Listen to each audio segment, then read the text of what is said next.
Big pass பிரபலமான ஒருத்தவங்க big pass வீட்டுக்குள்ள அனுபவிச்ச வழிவேதனைய பத்தி இப்ப தெளிவா ஒரு பேட்டியில சொல்லிட்டு இருக்காங்க. அது மட்டும் இல்லாம பிக் பாஸ் பார்த்துட்டு இருக்க நீங்க தான் முட்டாள் அப்படிங்கிற மாதிரியும் பாயிண்ட் அவுட் பண்ணி சொல்லிட்டு இருக்காங்க. யார் அவங்க, என்ன நடந்துச்சு அப்படிங்கறத பத்தி இந்த வீடியோல நம்ம இப்போ தெளிவா பார்க்கலாம். பிக் பாஸ் சீசன் 4ல கண்டஸ்டன்டா உள்ள வந்தவங்க தான் அனிதா சம்பத் அவர்கள். அதுக்கு முன்னாடியே இவங்க பிரபலமான ஒரு தனியார் தொலைக்காட்சியில நியூஸ் ரீடரா ஒர்க் பண்ணிட்டு இருந்தாங்க. இவங்க நியூஸ் ரீட் பண்றதே மக்கள் மத்தியில ஒரு பெரிய எதிர்பார்ப்பு தரக்கூடிய ரசிக்க கூடிய ஒரு விஷயமா இருந்துச்சு. இன்னும் சொல்ல போனா ஒரு கியூட்டான ஸ்மைலோடய எப்பவுமே நியூஸ் ரீட் பண்ணிட்டே இருப்பாங்க. அங்கேயே அவங்களுக்கு எக்கச்சக்கமான ரசிகர்கள் இருந்த மத்தியில அவங்க பிக் பாஸ்குள்ள வரதுக்கு அப்புறமா நிறைய விஷயங்கள் அவங்க மேல விமர்சனத்தை திணிக்க ஆரம்பிச்சுச்சு. அவங்க ஒர்க் பண்ணிட்டு இருந்த நியூஸ் சேனல்ல சரியான சம்பளம் கிடைக்கல அப்படிங்கறதுனால நம்மளோட டேலண்ட வெளிப்படுத்துற மாதிரி ஒரு பிளாட்ஃபார்ம் கிடைக்காதா அப்படிங்கிற மாதிரி ஒரு இடத்துல நின்னுட்டு இருக்கும் பொழுது அவங்களுக்கு ஒரு கிஃப்டா கிடைச்சதுதான் பிக் பாஸ் நிகழ்ச்சி. சோ அதுல கண்டஸ்டன்டா உள்ள போயிட்டு பிக் பாஸ்குள்ள தனக்குள்ள இருக்க டேலண்ட் எல்லாத்தையுமே வெளிப்படுத்திட்டு இருந்தவங்க ஒரு குறிப்பிட்ட ஸ்டேஜ்க்கு அப்புறம் அவங்க செய்யற சில செயல்கள் ரொம்பவே கடுப்பானுச்சு. அது மட்டும் இல்லாம எல்லாரையும் பார்த்து குத்தம் குறை கண்டுபிடிச்சிட்டு இருந்தாங்க. இதனால ரசிகர்களுக்கு மத்தியில ஒரு பேசும் பொருளா மாறப்பட்டாங்க அனிதா சம்பத் அவர்கள். இருந்தாலுமே கிட்டத்தட்ட 85 நாட்கள்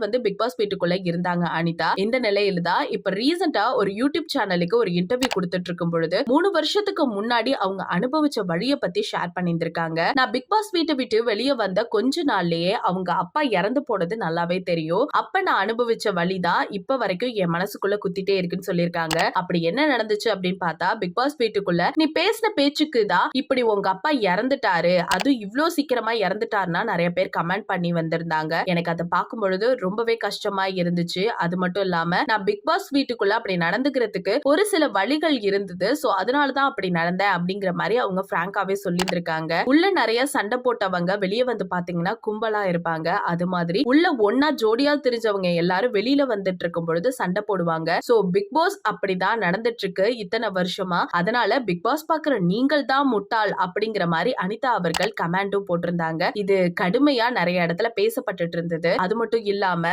அப்பா இறந்ததுக்கு 3 மாதத்துக்கு அப்புறமா பிக் பாஸ் ஜோடி நிகழ்ச்சி ஒண்ணு ஆரம்பிச்சிருக்காங்க. அதுல ஆடுறதுக்காக இவங்களை இன்வைட் பண்ணியிருந்திருக்காங்க. ஆனா இவங்க என்ன சொன்னாங்கன்னா, என்னால எப்படி வர முடியும், நான் வரல அப்படின்னு சொல்லும் பொழுது கம்பல் பண்ணி இவங்களை கூப்பிட்டு இருந்திருக்காங்க. அதுக்கப்புறம் தான் பிக் பாஸ் ஜோடியில இவங்க ஜாயின் பண்ணி அதுல டைட்டிலும் வின் பண்ணது நம்ம எல்லாருக்குமே தெரியும். சோ மனம் உருகி அவங்க சொன்ன ஒரு சில விஷயங்கள் கேட்கறதுக்கு ரொம்பவே கஷ்டமா இருக்கு. பிக் பாஸ் அப்படிங்கிறது ஒரு ரியாலிட்டி ஷோ தான். சோ அந்த ஷோ முடிஞ்சிருச்சுன்னா எல்லா விஷயமும் ஆஃப் ஆயிடும் அப்படின்னு நினைச்சிட்டு இருக்கனால போய் இப்ப நிறைய ட்ரோல் மீம்ஸ் நிறைய பார்த்துட்டு இருக்கோம். அப்ப ஒவ்வொருத்தவங்களை பத்தி ஒரு சில விஷயங்கள் வெளிப்படுது. அப்ப பிக் பாஸ் வீட்டுக்குள்ள இருக்கிறது எல்லாமே உண்மை இல்லையா அப்படிங்கிற மாதிரி ஒரு சில கேள்விக்குறியும் இந்த இடத்துல எழுப்பிட்டு இருக்கு. சோ அனிதா சம்பத் அங்க அனுபவிச்ச வழிகளை ரொம்பவே சூப்பரா சொல்லியிருந்தாங்க. கேட்கும்போது மன நெருடலா தான் இருந்துட்டு இருக்கு. சோ எல்லாருமே இனி பார்த்து பேசணும் அப்படிங்கறத புரிஞ்சுக்கிட்டா மட்டும் போதும். சோ இந்த செய்தியை பத்தி நீங்க என்ன நினைக்கிறீங்க அப்படிங்கறத மறக்காம நம்ம கமெண்ட் செக்ஷன்ல ஷேர் பண்ணிக்கோங்க. இது போல அப்டேட்ஸ் உடனுக்குடனே தெரிஞ்சுக்கணும் அப்படின்னா நம்ம சேனலை சப்ஸ்கிரைப் பண்ணி வச்சுக்கோங்க.